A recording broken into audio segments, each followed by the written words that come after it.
Hello दोस्तों, veterans नमस्कार। मैंने इससे जस्ट कुछ 2-3 घंटे पहले एक वीडियो डाला था और मैंने आपको प्रियदर्शन प्रधान जी के बारे में बताया था, जो हवलदार क्लर्क हैं एईसी के, और इस समय कैलकाटा में पोस्टेड हैं और ये अपना केस खुद लड़ रहे हैं। और लड़ किसके लिए रहे हैं कि वो हवलदार क्लर्क हैं। वो कहते हैं कि as per the rules and regulations, qualification जो रेगुलेशंस है उसके अनुसार उन्हें क्लरिकल स्टाफ में एक्स पे है, लागू है, आप मुझे दीजिए। तो 2016 से केस लड़ रहे हैं। ईएफटी का केस भी डाला था। अब क्योंकि उसकी कुछ प्रतिक्रियाएं आना शुरू हो गई। अब सबसे पहले तो बताऊंगा, उन्होंने अपना नंबर दे रखा है यहाँ पर, my number personal 7710866430। Military information का नंबर है 7780830917। ईमेल उन्होंने यहाँ दे रखे हैं और उनका यूट्यूब ये है मिलिट्री info@, ये उनका यूट्यूब भी चलाते हैं और सारी जानकारी ये देते रहते हैं और यहीं से हमने इनके वीडियो मंगाए थे। तो ये तो इनकी पर्सनल जानकारी है। और जो केस के बारे में यदि किसी को पूछना है तो आप उनसे पूछें, क्योंकि अब इनमें जो हरदयाल सिंह जी ने कहा, sir I am not clear. Hardayal Singh ji, मैं भी क्लियर नहीं था। 2 दिन पहले तक मैं भी इन चीज़ों को नहीं मान रहा था। I listen that PA clerk are in group X. ASC के जो पीए क्लर्क हैं वो ग्रुप एक्स में हैं। सर एक्चुअली में जो 21 नवंबर 1997 का जो लेटर है उसमें ग्रुप एक्स के लिए, कॉम्पिटेंट ग्रुप एक्स के लिए केवल और केवल उसमें जो उनकी क्वालिफ़िकेशन है, एंट्री लेवल क्वालिफ़िकेशन है, वो डिप्लोमा क्वालिफ़िकेशन है। अब आप समझ सकते हो, जिसके पास डिप्लोमा होगा वो सारे के सारे एक्स ग्रुप में होंगे। ये आपके 21 नंबर 1997 का जो लेटर है उसमें है और उसी के बेस पर ही आगे चले हैं। और भी आगे काफ़ी इन्फॉर्मेशन है, आप उनसे ले सकते हो, आप उन चीज़ों को पढ़ सकते हो। अब मैं चलूँगा आगे, मुझे उनकी जानकारी देनी थी, क्योंकि कान सिंह जी कहते हैं, कान सिंह जी से बाद में लूँगा, पहले इनको लेता हूँ मैं। दलवीर सिंह जी से कहते हैं, please make a video on concordance table, notional maximum and delinking circular. Dalveer Singh ji, आप मेरे वीडियो को रेगुलरली देखते हो और आप हमेशा मोटिवेटिंग टोन में ही बात करते हो। आपको मैं कल या परसों ये जो वीडियो है कॉन्कॉर्डेंस टेबल का और नोशनल मैक्सिमम और डीलिंकिंग का मैं डाल दूंगा, लेकिन इसको मैंने पहले भी डाला हुआ है और इसको फिर डालूंगा आपकी रिक्वायरमेंट पर, क्योंकि हमारी जितनी भी जानकारी है सब फैक्ट्स एंड फिगर्स पर आधारित है। अब मैं आता हूँ, कान सिंह जी कहते हैं, सर मैं आपके सभी वीडियो देखता हूँ और अच्छी जानकारी देते हैं और ये सब देखकर लगता है कि ओआरओपी का तो कोई मुद्दा हल नहीं हो सकता, सिर्फ और सिर्फ इसका नाम रह जाएगा ओआरओपी। कान सिंह जी, आप बिल्कुल सही कह रहे हो। वर्तमान परिस्थिति को देखते हुए जो कुछ जंतर मंतर पर हो रहा है, जो कुछ हमारे जो एक्स सर्विसमैन कर रहे हैं, उससे तो मैं भी यही अर्थ लगा रहा हूँ जो आप लगा रहे हो। अभी तक ये जितना भी इनने हल्ला मचाया है, जंतर मंतर मचाए इधर उधर, अभी एक प्रॉपर तरीके से ज्ञापन भी नहीं दे पाए हैं। नए नए सगुफे लेकर के आते हैं, नए नए नैरेटिव। एक 3 अप्रैल को पूरे देश में, क्या नाम है, आप कलेक्टर को ज्ञापन दीजिए, फिर 30 अप्रैल को एमएलए उसको दीजिए। अब जो ज्ञापन ही गलत है उनका पीछा पड़ करके एफवीए कह रहा है कि 30 मई को जा करके उसको फिर बोलिए कि उस पर अमल किया जाए। भैया, जब तुमने ज्ञापन ही नहीं है तुम्हारा प्रॉपर तरीका का, तो उस पर क्या अमल करेगी सरकार? खैर ठीक है, आपकी मर्जी है। पर मैं आपको यहाँ दूसरी बात बताना चाहता हूँ। कान सिंह जी, सुनो, मेरी बात सुनो ध्यान से, और मैं पहले से भी कह रहा हूँ और फिर कह रहा हूँ, इस प्रकार के जन आंदोलनों से आपको कुछ भी नहीं मिलने वाला है। जो कुछ मिलेगा कोर्ट से मिलेगा। डिसेबिलिटी के फायदे जो मिले आपको केवल और केवल कोर्ट से मिले। आपको पता होना चाहिए कि पहले जो डिसेबिलिटी होती थी, जिस रैंक में आप बीमार होते थे या जिसमें इंजर्ड होते थे, उसी रैंक की आपको डिसेबिलिटी पेंशन मिला करती थी। लेकिन अब आप जिस रैंक में रिटायर होते हो उसकी पेंशन मिलती है, ये केवल कोर्ट से मिला। ब्रॉडबैंडिंग का केस भी कोर्ट में ही डिसाइड हुआ कि 50% से किसी 20% है तो 50% डिसेबिलिटी मिलती है और उससे काफ़ी फायदा होता है।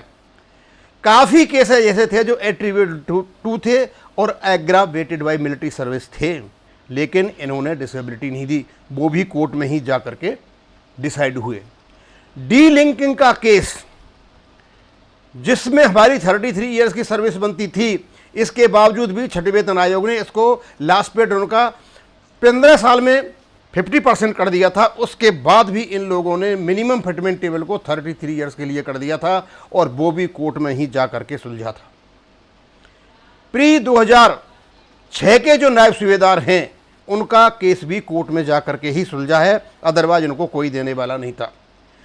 ये तो आपके सामने ही है, हवलदार क्लर्क के लिए एक्सपे की जो लड़ाई लड़ रहे हैं ये 2016 से, और ये जीतेंगे क्योंकि इनके जो फैक्ट्स हैं और फिगर्स हैं बिल्कुल ही फेवरेबल हैं। अब किसी का ध्यान नहीं गया, इनका ध्यान चला गया और अपने आप खुद लड़ रहे हैं और ये आगे तक लेके जाएंगे और इसके बहुत फार रीचिंग कंसिक्वेंसेज होंगे। मैं आपको बता दूं कि आर्मी में, एयरफोर्स में और नेवी में जितना भी हमारा जॉब है सब कंप्यूटर बेस्ड है।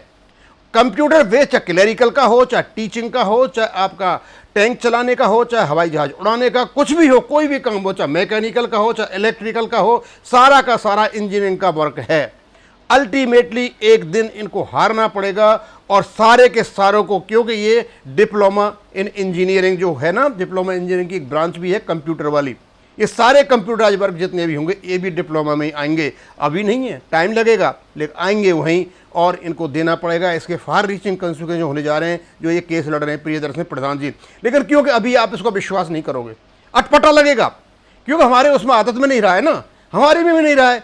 जब सोच रहे हैं हाँ ये हो सकता है तो काफ़ी चीज़ें हमारे उसमें निकल करके आ रही हैं।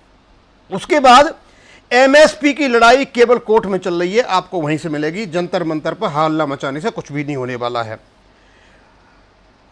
One rank one pension ORP जो आपको आई, ये कहते हैं ना बिल्ली के भाग्य से छीका टूटा। कोई किसी के प्रयत्नों से नहीं आई, कोई जंतर मंतर के एजिटेशन से नहीं आई, ये बिल्ली के भाग्य से छीका टूटा।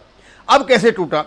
कोश्यारी कमेटी की रिपोर्ट आती है, वो 1300 करोड़ का खर्चा बताते हैं, पार्लियामेंट से वो अप्रूव हो जाती है और 26 फरवरी 2014 को जब कांग्रेस सरकार उसमें जा रही थी इलेक्शंस में, तो इसको लागू कर जाती है। अब लागू करने के इनका दो सिद्धांत थे, यदि वापस आएंगे तो 1300 करोड़ देकर के इनसे छुटकारा पा लेंगे, इससे ज़्यादा नहीं देना था, इतना ही खर्चा था जो संसद ने अप्रूव किया था। कोश्यारी कमेटी का परिभाषा बहुत अच्छी थी, और नहीं आए तो जो आएगा उसके गले पड़ेगी। अब क्योंकि ये मोदी जी को ले आए गुजरात से, उनको खुद ही पता नहीं था मैं प्रधानमंत्री बन जाऊंगा, वो भी हाँ कर बैठे दूसरों के कहने पर। बाद में जब बन गए तब उनको पता चला कि ये तो बहुत पेचीदा मामला है और ये 11,000 करोड़ उनके सिर पड़ेगा और आज तक इनके सिर पड़ी हुई है।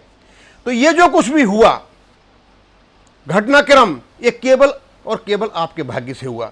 और मैं फिर बता रहा हूं, जंतर मंतर का एजिटेशन नहीं, जंतर मंतर पर जो लोग टेंट में, एक कर्नल साहब थे शर्मा, उनकी अगुवाई में 7-8 आदमी आमरण अनशन पर बैठ गए थे। वो जो दबाव पड़ा उस दबाव में आकर के ओआरओपी आई थी। और अभी बहुत सारे केस कोर्ट में चले हुए हैं और एमएसईपी और एक्स पे जो मिलेगी आपको, वो भी आपको कोर्ट से मिलेगी। एक्स पे का तो कोर्ट में जा रहा है केस, कब जा रहा है ये सुप्रीम कोर्ट में जाने वाला है। और एमएसईपी का केस कौन करेगा? ये जो लोग जंतर मंतर पर बैठे, इन्होंने ओआरओपी को इस प्रकार से निचोड़ा, इस प्रकार से मिसयूज किया कि ये काफ़ी अच्छा पैसा कमा गए और पैसा कमा करके ये आराम से तसल्ली में हैं। ये कई सालों तक इस जंतर मंतर पे धरने को उस पैसे से चला सकते हैं, लेकिन एमएसईपी का केस नहीं डालेंगे। इनको पता है कि एमएसईपी केस डालेंगे तो लड़ना पड़ेगा, पैसा खर्च होंगे, ये पैसा खर्च नहीं करेंगे। अब गलती उन लोगों की है जो इनको पैसा दे करके बैठे और इनसे कह भी नहीं रहे भैया आप एमएसईपी का केस कोर्ट में डालिए। अब सिर्फ ये देखना कि उल्टे सीधे नैरेटिव लगना, स्वांग रचना, भूमिकाएं रचना और ये दिखाना लोगों को पता आप क्या कर रहे हो। आप लोग जंतर मंतर पर कुछ नहीं कर रहे हो, लोगों को बहका रहे हो। इवन आपका ज्ञापन भी प्रॉपर तरीका से अभी नहीं गया हुआ है। तो कान सिंह जी जो आप कह रहे हो ना कि ओआरओपी का नाम रह जाएगा, हाँ ओआरओपी का नाम रह जाएगा और यही कंडीशन रही तो ओआरओपी थर्ड में भी आपको नुकसान होने जा रहा है। वो अलग बात है कि गवर्नमेंट थोड़ा दिखा दे कि हमने थोड़ा बढ़ा दिया। अब बढ़ेगा कैसे?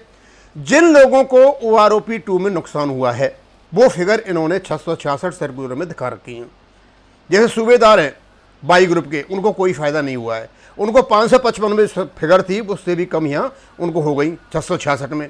अब 666 से थोड़ी सी बढ़ा करके अगले वाले मान लीजिए 777 आता है तो ये 777 में दिखा देंगे, समझे, और कह देंगे इनकी पेंशन बढ़ गई।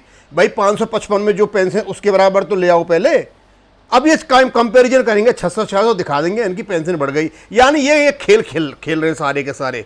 और हमारे ही लोग, इनको कुछ पता नहीं है, इनको खक भी पता नहीं है। ये केवल लोगों को बहकाते हैं, वीडियो बनाते हैं और पैसा कमाते हैं, और ये धंधा चला हुआ है। और एक दिन यही धंधा इनके गले की फांस बनेगा, गले का हार बनेगा, और लोग इनको इतना सुनाएंगे कि ये भी सोचेंगे कि भाई हम किस मुसीबत में जा करके फंस गए।